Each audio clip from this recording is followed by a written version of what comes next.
Stables have been a huge part of professional wrestling's DNA for decades now. From the Four Horsemen's original blueprint down in the NWA to the NWO's game-changing impact in WCW, stables have been at the heart of some of wrestling's most historic and memorable moments. There's a school of thought stating that great stables, like great tag teams, are a dying art. But while there's certainly an element of truth to this, particularly in WWE, the global stage is still teeming with great groups. Ranking them is tough, but hey, that's why I'm here. First off, let's give a quick shout out to Balor Club, LAX, and British Strong Style, who I wanted to include, but just couldn't find the room for. With that in mind, I'm Andy from WhatCulture.com, and here are the 8 best stables in wrestling right now. Number 8. Sanity. Your mileage may vary on the gimmick itself, but Eric Young, Killian Dane, Alexander Wolf and Nikki Cross have gone all in on getting Sanity over, and they've done well. The male side of the group were NXT Tag Team Champions for quite some time, and are now well overdue a main roster call-up. On the other side, Nikki Cross hasn't really come close to tasting gold, but she's looked excellent and she's dived into her character none other, making her really stand out in NXT's crowded women's division. Cross and Dane are particularly strong in the ring, but Wolf isn't that far behind them and Young is an excellent mouthpiece. They're more than ready for a big spot on Raw or SmackDown, so here's hoping that comes soon. Number 7. The Miztourage. Now granted, Bo Dallas and Curtis Axel are just a couple of jobbers, but they're extremely effective at what they do. They're the Miz's meat shields, they're there to take his beatings, and they do it extremely well. If you consider them a trio, and you should, then the Miztourage are absolutely one of wrestling's most effective stables. They're not supposed to be dominant, they're supposed to pop the crowd whenever they get the shit kicked out of them, and they do it all the damn time. Let's hope that Miz never splits from his hired goons. They really completely act, and they've got great chemistry together. Number 6. The Undisputed Era. Adam Cole, Kyle O'Reilly, and Bobby Fish have been NXT's alpha stable almost from the moment they arrived,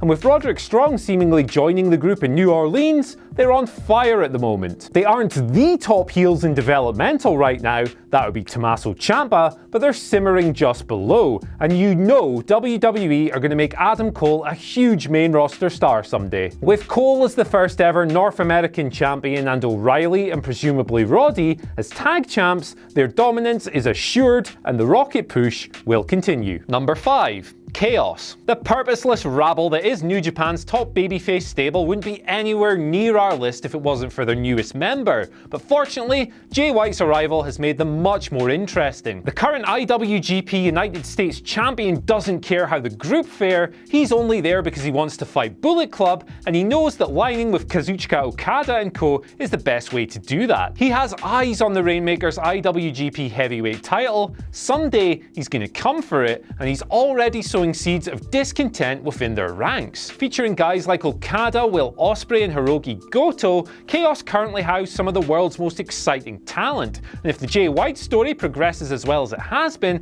it'll soon be one of New Japan's strongest narratives. Number 4. Suzuki Gun. Formerly New Japan's foremost recipients of the dreaded X-Pac heat, Suzuki Gun are absolutely killing it in 2018. Leader Minoru Suzuki is having a fantastic year. You could put his best matches up there with anyone and he'd compare favourably. And the same goes for his new sidekick Zack Sabre Jr., who's looked great since joining the group. Even Taichi, once one of the most tedious wrestlers in Japan, is having great matches at the moment. They're all on fire, and long may it continue. Suzuki Gun are incredibly effective as NJPW's resident heel marauders, and now that they've ceased ruining matches with endless interferences and other forms of f***ery, they're a credit to the promotion, not a distraction. Number 3. Bullet Club. The most recognisable stable in wrestling today, Bullet Club almost earned their spot on Marketing Genius alone. Those t-shirts are absolutely everywhere, and chances are that even if you've never tuned into a New Japan or Ring of Honor show, you know who the group are. With Kenny Omega gone, Cody Rhodes has assumed the leadership role, and he's supported by guys like Marty Scurll, the Young Bucks, and the ever-improving Hangman Page.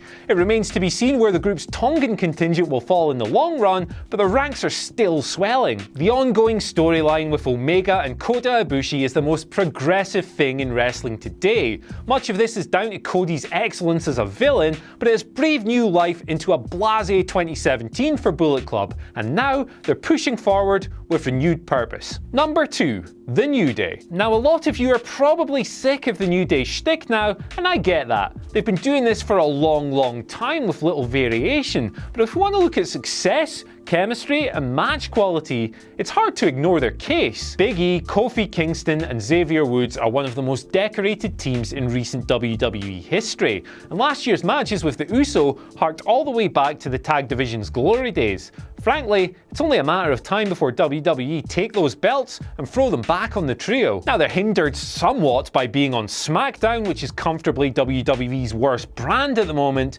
but quality shines through. Still, tweaking that gimmick just a little bit wouldn't go amiss. Number 1. Los Ingobernables de Japón. If Bullet Club shirts rule the United States, then LIJ dominate Japan. They're New Japan's top merch shifters over in their homeland, and it's easy to see why. If one word encapsulates this group, it's cool. And that's personified by their leader, Tetsuya Naito. A laid-back, swaggering anti-hero babyface, he's New Japan's most popular star, and frankly, one of the very best characters in all of wrestling. He's got one hell of a supporting cast with him as well. Evil and Sanada are the current IWG Heavyweight Tag Champs, Hiromu Takahashi is one of the best junior heavyweights on the planet, and then there's Bushi, who kind of sucks, but that doesn't take too much away from the rest of the group. LIJ are almost the perfect stable. They've got the gimmick, the aesthetic and the match quality down, and every member has their own clearly defined role to play in the group. What more could you possibly want? So that's our list, but can you think of any other stables that should have made the cut? Let us know in the comment section below. Don't forget to like, share and subscribe, and as always, I've been Andy for What Culture Wrestling, and I'll see you later.